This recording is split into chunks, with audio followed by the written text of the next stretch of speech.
Okay, so Sharon McLaughlin has been residential faculty in the exercise science department since 2007. Currently, she serves as the occupational program director for the exercise science program, with a focus on growing our robust student internship program and experience. This year, she's been serving as our department assessment coordinator, and she's here today to share some of the great progress the department has made. I will say this on the side. She has made this experience seamless, highly reflective, and incredibly enjoyable. I think as a faculty, we are closer because of it, and we have grown together. So just thank her for all the energy that she's put into this to build this fantastic structure. We meet 2 to 3 times a month, and we've already seen some of the same outcomes. So as Jen mentioned, I'm Sharon McLaughlin. I'm your department assessment coordinator for exercise science. So before I get into telling you a little bit about our process, I'm going to tell you just a little bit about who we are. I know I'm tight on time, so I'm not going to go into great detail about our department mission and all of the different things that we do, but Megan will share these slides out with everyone after. There's a link to our department page. In short, we are a small but mighty department that does a lot of stuff. We cover a lot of different disciplines. We're responsible for our fitness centers on both campuses, and we have a lot of different programs. And for our assessment process for this first year, we decided to focus on our exercise science program. Reason being that is where the majority of our residential faculty are housed in exercise science. And so we decided to start in that space. Our students have a lot of different routes that they go. We have some that go direct into industry, finish with just a certificate or a degree with us, and then work as personal trainers. We have some that go on to get bachelor's degrees, get into sport performance. And then we have some that go on to graduate school, things like physical therapy, occupational therapy, and such. So again, this will be shared out more info about our programs on there. So what we decided to focus on, Sharon, can you just minimize that? yes, I was thinking only I was seeing that. There we go. Okay. So what we decided to focus on for our assessment process was our Associates in Applied Science. And this degree, through our wonderful guided pathways process that we took part in a few years ago, is actually part of a stackable credential program that we have. So as I mentioned, we have some students who leave us pretty quickly to go into the industry and work as personal trainers. So we have a 1 semester certificate or certificate that can be completed in 1 semester that aligns with the certification standards for several of the most commonly used national certifications, and it prepares students to work in that industry. So students can come here, focus on that, and go on and do wonderful things, or if they choose, they can stay with us and complete our advanced certificate, which includes some more advanced hands-on classes, a robust internship experience, and such. And then from there, all of the things in both of those certificates stack into our AAS degree, which also rolls in all the general education requirements. So we decided to start our assessment process by looking at our AAS degree. So what we started with was a curriculum mapping process that all of the programs that have been doing assessment as part of the DACS work this year have been doing. And so we took a look at those program student learning outcomes for our AAS degree. And what we did is we identified at what point across our curriculum were those outcomes introduced, reinforced, and where do students have the opportunity to demonstrate, and when do we hope to see them proficient. So I'm going to give you a look at our map, and then I'll come back and talk a little more about the outcomes. So this is the map for our AAS. So you can see our program student learning outcomes down the side. These are all the courses that are in the AAS. So it's littered with a whole bunch of letters here. And I'll highlight a couple of things before we go back to the slides. So one thing that we were really intentional about when we got to looking at the point in our curriculum where we were hoping to see proficiency from our students, you'll notice that anywhere you see a P, you also see an I, an R, a D, and a P. Because in our mind, we are constantly going to be introducing more about a particular outcome, right? We don't just introduce it here and then just reinforce it later and hope that they do that. We're giving them a deeper understanding of that outcome, or a different context in which to explore that. So we felt it was important to identify and highlight the fact that we're going to constantly be introducing, reinforcing, whenever possible, giving our students an opportunity to demonstrate. You'll also notice on here that we have some uppercase and lowercase, and I'll go back here to talk about that a little bit further. So we defined or introduced as both the little I and the big I. And what we meant by this is for some of our student learning outcomes, we felt that there were times where we were giving students a little snippet, a little bit of an introduction to it, and then points where they're fully introduced. So for example, this program student learning outcome, where we're asking students to be able to conduct assessments of health and human movement. In our EXS 146 class, which is Introduction to Exercise Testing, we are obviously introducing students to all of that. That is the focus of the class. When they leave that class, they are meant to be able to conduct those assessments. However, in our introductory classes, Intro to Exercise Science and Healthful Living, they are introduced to a lot of these exercise tests. What do they mean? What does it mean when you get a certain score on these types of things? How does that relate to the health and human movement of an individual? They're not learning how to conduct those tests yet, but they are being introduced to what they are. And in some instances, those students are actually the subjects for our more advanced students. So they're getting that little introduction to get that big introduction down. Then we also have the little p and the big P. And with the little p and the big P, we're talking about assessing a concrete skill versus looking at and evaluating their implicit knowledge. So for example, our internship students, which is the capstone experience of our program, one of the things that they are all required, I guess, for lack of a better word, to do in that internship experience is to design a 5-week training program for a personal training client. So they take them through the entire process where they do an intake with them and they do assessments and they build the program and they develop and evolve the program based on the client's needs and goals and all of that, which you can see directly aligns with our PSLO number 5, the idea that they can implement this program, right? So they have to understand their client's goals, their fitness level, their needs, et cetera, and be able to respond to that. So that's a direct demonstration of that. Now, having said that, you cannot build a good physical activity program if you don't have a good fundamental understanding of how the body works, right? And so that's where our PSLO number 1 comes into play, having an understanding of scientific concepts, things like anatomy and physiology and biomechanics. We're not expecting our student interns to speak with their client and explain the mechanics of the lever of their shoulder or the, exact origin and insertion of a muscle and why that's helping them meet their goals. However, they do need to have that implicit knowledge to actually be able to create an effective program. So that's something that is the little p that we're looking for in a project like that. And we have some of these little p's and big p's throughout our entire curriculum. So going back, once we did this, we decided it was time for us to start working on a specific PSLO for this year. And the one that we started with is the one that is conduct advanced evidence-based assessments of health and human movements. In simple terms, can students conduct and understand exercise testing? And why we chose this was actually because we were actually already having a conversation about what types of exercise tests and assessments we want our students to be doing and at what point in the program. We actually already started this conversation before I even had my first meeting as a DAC. And then when I heard what my charge was, I put to the department the opportunity to vote, but I was like, we're going to pick this one, right? And we did. So what we did, and this is actually, as Jen mentioned, we met a lot, and this is actually probably where we spent the bulk of our time. So when this is shared out, there's a link to our full spreadsheet here, but I have a picture of it, a little piece of it. And what we did as a group is we sat and we looked at the different classes in which students are going to be working with exercise testing. We looked at the different areas of physical fitness and assessment and things that they'll be doing, and took a lot of time and were very intentional about determining which tests we wanted to introduce to students, at what point, and what we wanted them to be able to do. Because our program aligns with national certifications for personal training, we spent a lot of time combing through the materials from those certification agencies to make sure, okay, they want students to be proficient at this test. We better make sure that that's somewhere in our curriculum. It was also a great opportunity for us as a team to review all of these assessments.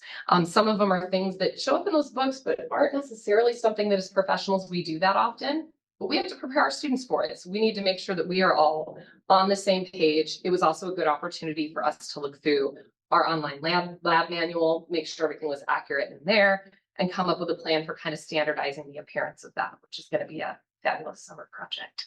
But you can see here some other letters that we have on here, and I'll highlight what that is. So when we look at, we'll go with the muscular strength here, right? So we want them to be able to show us proficiency in doing a 10 rep max bench press. Same thing, we want them to be able to show us a 1 rep max bench press test. Now, those can be time consuming and arduous tests to do. So we are not necessarily going to say we need to see you demonstrate proficiency in every one of these, right? So we identified, you know, if you can demonstrate to us that you can do you can take someone through a 1 rep max on the bench, we're just going to do a knowledge check on your ability to do that with squat and a deadlift. And then when we have demonstrate, we want them to actually go through the process of doing it, but we're not necessarily going to sit there and check off an assessment on it. And you can see that across all of those different areas. So I think I touched on this. Yeah, so it was just a great opportunity for us to have a lot of perspectives on that. So from there, after we spent a lot of time creating that spreadsheet, we started working on our rubric. And again, this links to the full thing. You can see a little piece of it here. We went with a setup of exceed standards, meet standards, which was our mastery level, approaches standards, and needs further work. This isn't the full rubric, but you can see some samples of a few of the criteria that we were looking at as part of that. Some of the other criteria that we included is a little bit more of some of the soft skills. So the ability to organize, professionalism, using appropriate language. And we ended up being really happy with what we came up with for this and decided that what we really want to do is across PSLOs as much as possible, use those same criteria, use that same language. That'll be valuable for us as we collect data, but I think it'll also be valuable for students so they know what we're expecting of them in terms of those types of soft skills. So we loaded these into Learning Mastery Gradebook in Canvas, and that is how we used it. So our introduction to exercise testing class is where we conducted our PSLO assessment. And what's exciting is that this was a first 8-week class this semester. So while I'm here with you all and the semester hasn't ended, I can actually share some data with you because we've actually already done our PSLO assessment. So this is a lab-based class to give you a picture of what it looks like. It's very hands-on. Students are practicing the fundamentals of those assessments, conducting them on their peers, and getting very comfortable with it. Where we did the assessment was during their final lab practical exam, and that was the last 2 days of the semesters, right before spring break. And basically what they did for that practical exam is each student was given a client, and they took them through a comprehensive assessment. So they did health history and intake. They did at least one test from each of the different categories. And the way that this was set up, Tony, who was our fabulous instructor for this, had it set up so that there were several different rooms. We were using both of our labs and a classroom so that students could do different types of tests in different locations because he couldn't be everywhere all at once. I was there as well as Michelle Jung, one of our other faculty, and we would observe different areas of it so that we could give him feedback about what we saw in terms of what the students were doing, so that he can then use that to inform that. So we also had assistance from our student interns as some of our clients. So our data, again, this links to the full sheet, but I'll show you a little preview of it here. I highlighted in yellow anyone that was below mastery. So as you can see, we had 3 students that overall tested as below mastery and 12 that were at or above the level that we were looking at. It's obviously a small sample size because this particular class was relatively small this semester. But the big things that we took from it, the one that we saw where we had the most students struggle was the idea of comparing to appropriate norms. So the idea that when someone completes a test, you then explain to them, well, this says that you are, you know, in an excellent fitness state or below average or whatever, and use that to inform their goals. We found that a lot of students just didn't do that step, didn't do it at all, which sort of makes the test kind of not that helpful. We don't have any information to use with it. So as a department, we reviewed all of this, and the big things that we came up with, one is we really want to start across our curriculum, socializing the phrase comparative norms, starting to talk about it earlier, helping students to see why those are so valuable, why they're so important, why we want our students to know those things. The other thing that we saw, partly in the scores, but also anecdotally in observing the students, is there was a lot of chaos and fluster and getting prepared. And so what we want to start doing is modeling for our students what we do to prepare. I think sometimes they think we as instructors come in and just boom, do it. But there's a lot that goes on behind the scenes to be able to set that stuff up and do that. So we really want to help them understand what that looks like. We want to give them more and additional hands-on practice, something Tony implemented this semester, which was awesome. So he had all of his students were required to go into the fitness center and use our student interns as subjects to do extra tests on blood pressure, which is a skill historically students have struggled with. In the fall, we're actually going to ask that students do even more of that. Go in and work with our interns and practice all of those different tests, which is twofold. It gives the students in the class more practice. It also gives our interns that experience to be that experienced student who gives feedback. It was also really valuable, those interns who were clients in the practical, they gave us fantastic feedback about the student experience or their experience of being the client. Whereas our introductory students were like, they were great, that's fabulous, it's perfect, right? Because they didn't know any better, right? So that's something we want to build into the practical in the future. The other thing we want to do is give them an opportunity to practice that practical with a peer as their client, where they're practicing with someone else. The reason that wasn't possible this year was because of how the class was scheduled. So Monday, Wednesday class in a spring semester, and that first 8 weeks, you missed 2 days to holidays. And when we got this data back and all of that, we were in the middle of putting together our spring 2025 schedule and said, hey, this is the time to make some changes. So it actually brought about some strategic scheduling choices for us. We also want to start including video clips that are similar to those certification exams, because that is something that our students are going to have to do. So what's up next for us? This will link to our timeline. Again, I'll share it out. You can look at that. We are going to repeat this assessment in our 146 in the fall. We want to see what some of those changes that we implement, the impact that that has.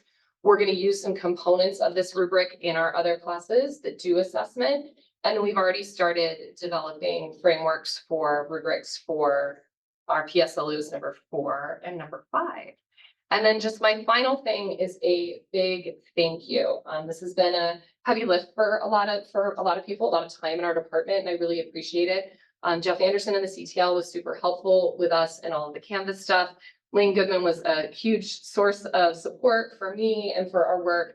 And then our just small but mighty team, Chastity, Jen, Laura, Michelle, Kelly, Tony, and Rich, taking a lot of time out. And what's really awesome about our group, like I said, we're small but mighty, but that group represents adjunct faculty, OIO, residential faculty, and staff.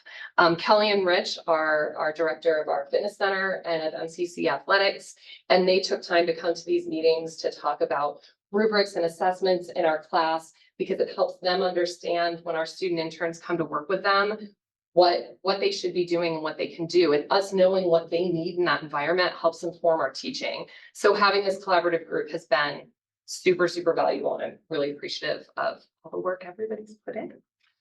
So that's it. I'm happy to take questions now. My email's up there as well. I'm happy to field questions at any time. Awesome, thank you. 15 minutes for Q&A for Sharon. I will monitor online, and if anybody in person has any comments or questions.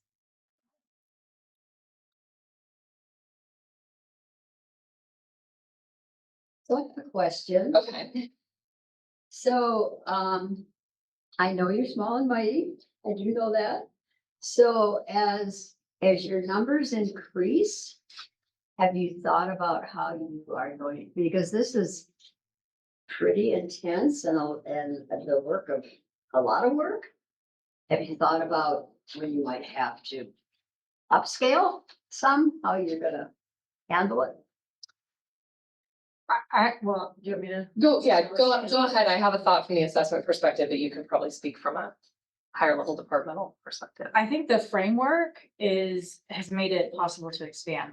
A lot of the work was in upfront, really making sense of at the down into the weeds level of what do we expect students to be able to know and do. And I would say a couple of things that, were awesome that we took away from this experience is we actually now have a shared understanding across, because there are so many, like when you say exercise testing, there are so many ways to test fitness in each of those categories.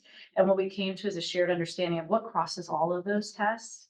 And that represents the rubric, what knowledge, skills, habits, and mind to expect. And that rubric is now in Canvas, and We can pull it down into our courses. It can now guide our own personal rubrics.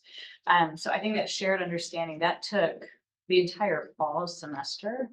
I think all the things that have come out of it, we did have discussions about efficiency. When we have two classes, how do we manage this?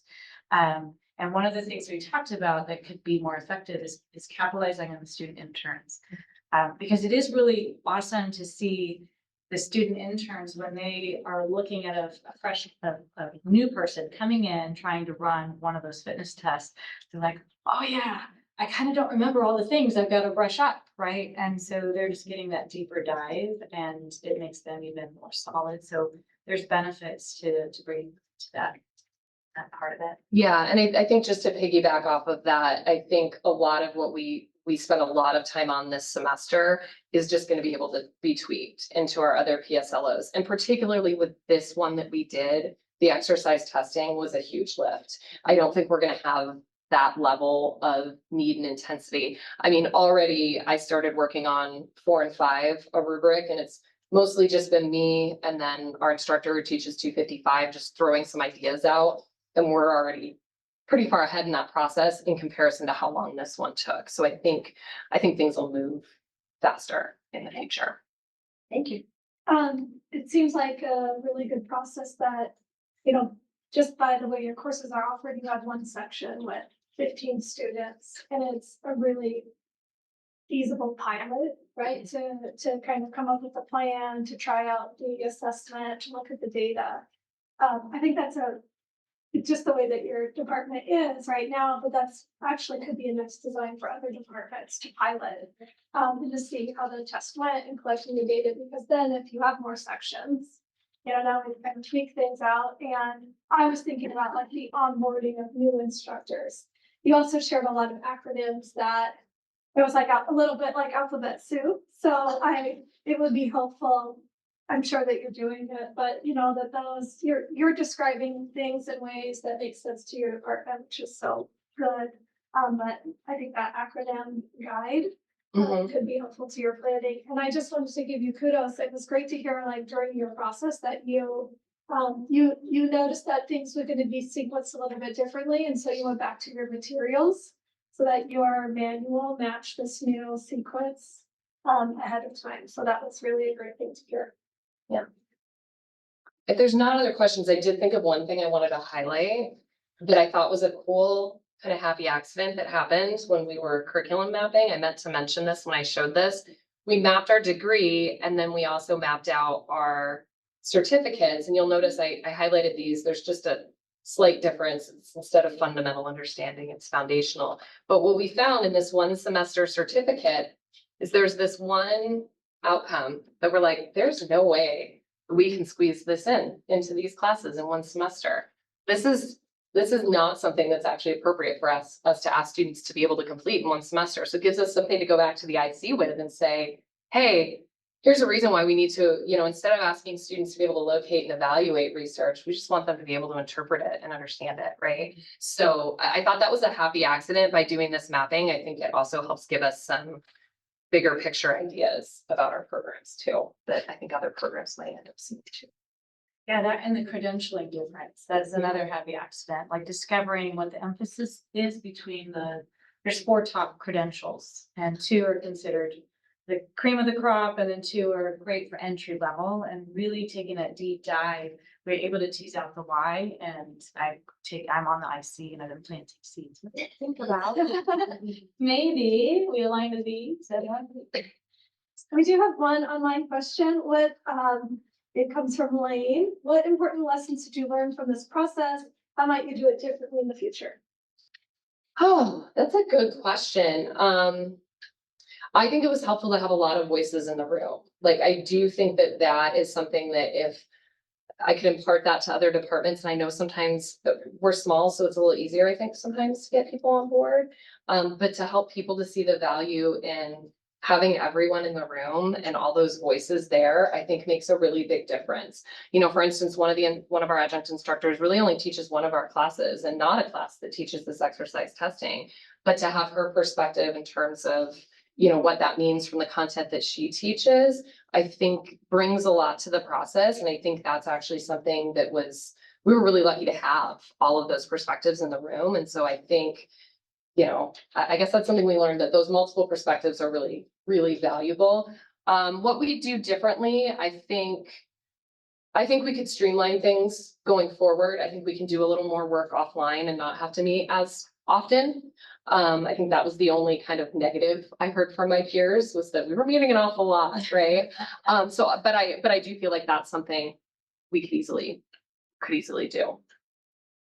I would say for occupational programs that align, and they have a advisory committee, having the staff members that are in the field and managing those spaces, their perspective was also fabulous, because they just bring a unique view of things. I'll just never forget, Kelly said something. We were, of course, as faculty, we're hemming and hawing over like the language, like the perfect verb and, adjective.